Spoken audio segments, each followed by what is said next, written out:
Hello and welcome to CloudFox Hub. My name is Bhavesh Atara. AWS exam preparation is actually lengthy process. We have to understand so many services. And of course, we want to give exam as soon as possible as well.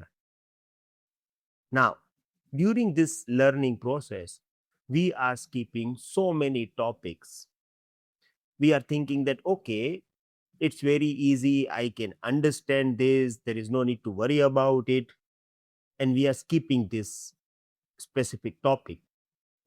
And in the exam, we are getting questions related to this. I have shortlisted so many topics. Students are usually, skipping this type of topics, but AWS asking questions related to this. And one of the topic I have is CloudWatch Alarm. As per my experience, AWS asking questions related to CloudWatch Alarm in the exam. So please complete this carefully. In this video, we will go through the theory about CloudWatch Alarm, and in the next video, we will perform lab as well. Let's start.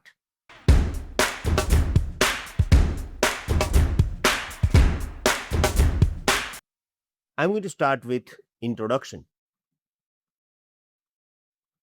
Amazon CloudWatch Alarm is used to continuously watch a metric and take action when the metric crosses defined limit. Example, if an EC2 instance CPU utilization goes above 80%, CloudWatch Alarm can detect it and send an alert by using SNS.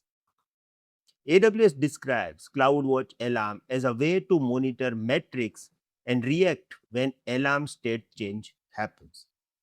Now, I'm going to provide you one simple example so you are able to understand the concept of CloudWatch Alarm. Suppose you have one EC2 instance running our company website. Normally, CPU utilization is around 20% to 40%, but suddenly traffic increases and CPU utilization reaches 85%. Look, there is a threshold for each and every computer components. For CPU, 80% is bottleneck. If your CPU continuously going more than 80%, means it is consuming more than 80%, means it is a bottleneck and you have to do something to increase your computer speed. If your CPU going more than 80% continuously, then it is going to affect your website performance. And if your website performance affecting, means your website will be slow and user experience will be bad as well. So user will say that, okay, the product is good, but their website is not good, it is very slow, and eventually they're going to leave your website, right? So in this case, if your CPU utilization is continuously going more than 80%, you have to find out the solution. But before you are going to find out solution, you have to find out that actually your CPU utilization is going more than 80%, right? In this case, we do not want to manually check CPU again and again. So we create CloudWatch Alarm. Look, you can monitor your CPU utilization from here, right? You can go to all metrics, and here I have one CPU monitoring. I'm doing monitoring of this. Okay, I can monitor, but the problem is when you are going to monitor from metrics, it will not send you alert. You have to monitor this continuously. Now you cannot sit in front of your CPU, in front of your computer monitor, and find out that when my CPU is going above 80%, right? You want alert. If CPU utilization is going above 80%, just send me email. Now this normal metrics monitoring cannot able to provide you this. To get this kind of alert, you have to set alarms. Okay, so here we have this option, alarms. Now how we can set it? Again, we can select metric over here, CPU utilization condition. If CPU utilization going more than 80%, within 5 minutes of period, send an email notification. Now, whenever the CPU goes 80%, CloudWatch Alarm will automatically alert us. Means we will get email, and there are so many actions that we can tap as well for automation. Okay, so now what I am doing, I am going to explain you all the options that we are getting when we are going to set up CloudWatch Alarm. So here we have option create alarm. We have two options. First, classic, which is actually AWS way to set up alarm, and then we have PromQL. It is Prometheus query language. We don't need to worry about it. It is a kind of monitoring tool, and it is supporting PromQL. Okay, we will go through the classic option. Now here I am going to select classic. The first thing is it is asking me to set metric. Now I want to monitor CPU utilization, right? I have one EC2 instance running over here. I'm going to use it. So I'm going to copy instance ID, then going to select metric. And here I'm going to choose EC2 per instance metric. And I will search my EC2 instance using ID.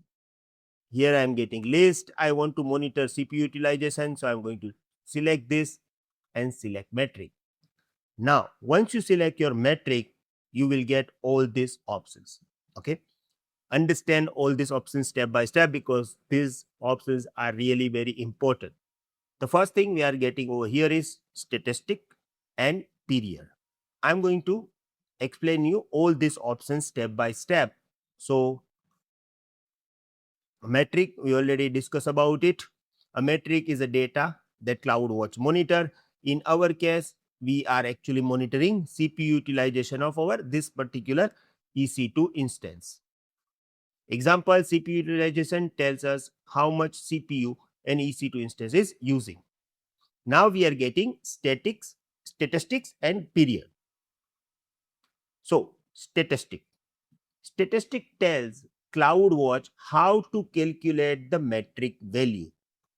And period, we are getting this period over here, and right now it is a 5 minute. Okay, you can change this. You can change statistic. You can also change the period, right? Period tells CloudWatch for how much time data should be checked.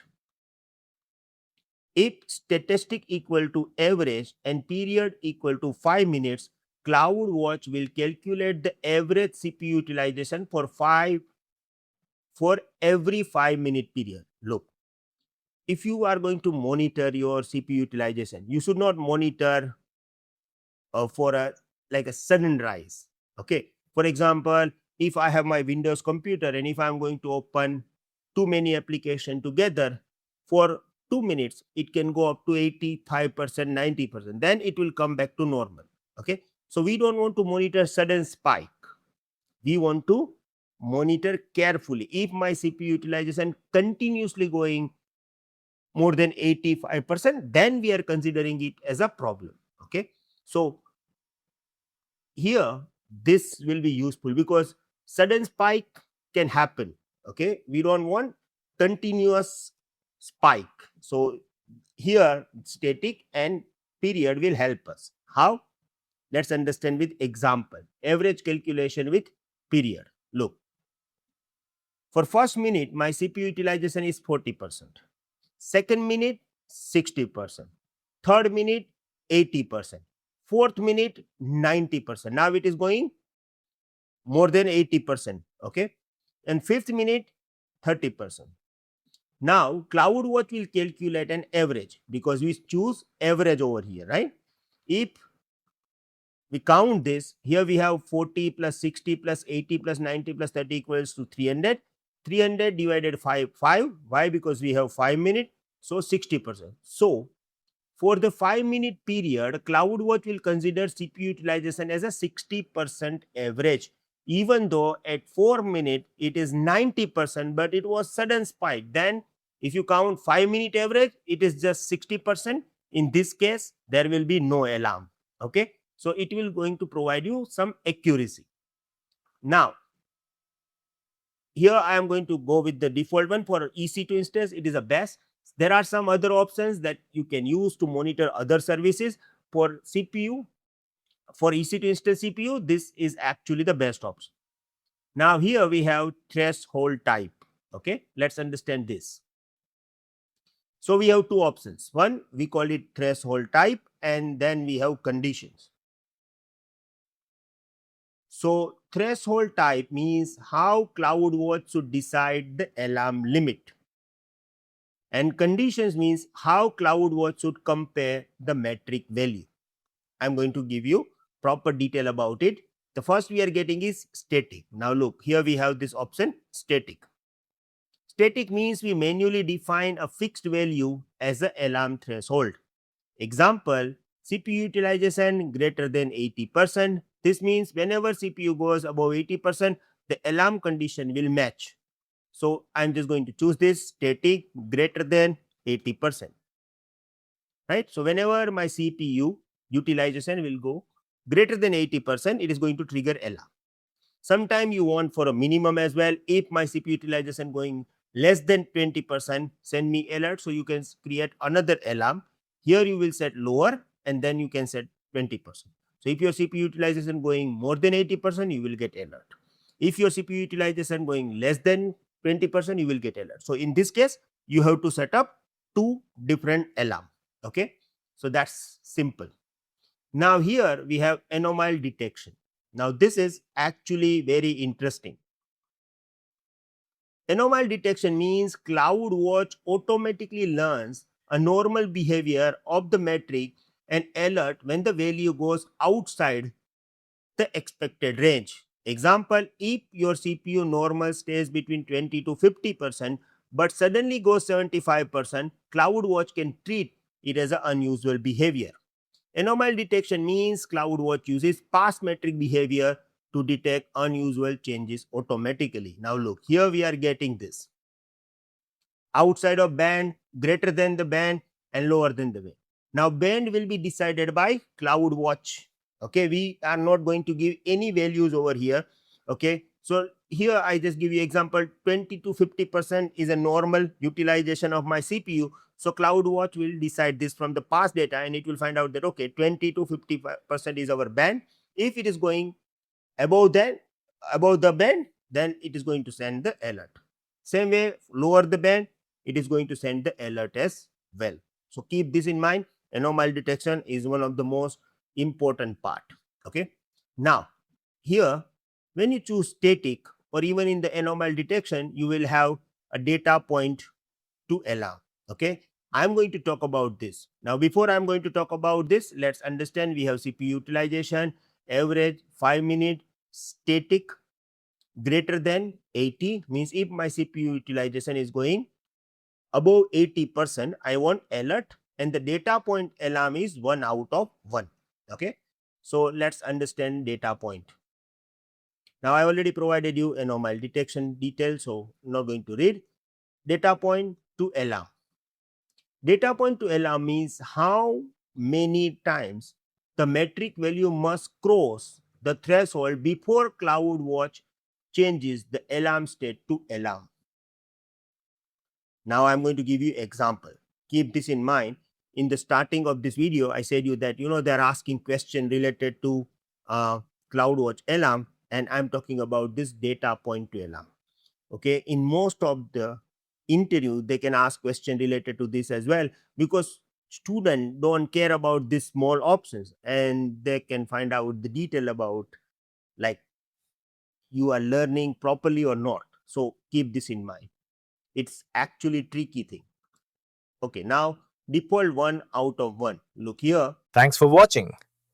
To continue learning AWS with structured lessons, real labs, practice tests, and live sessions with Bhavesh Atara, join our full course at www.cloudfolkshub.com. For any help, call 982-575-7737. All course details are provided in the description.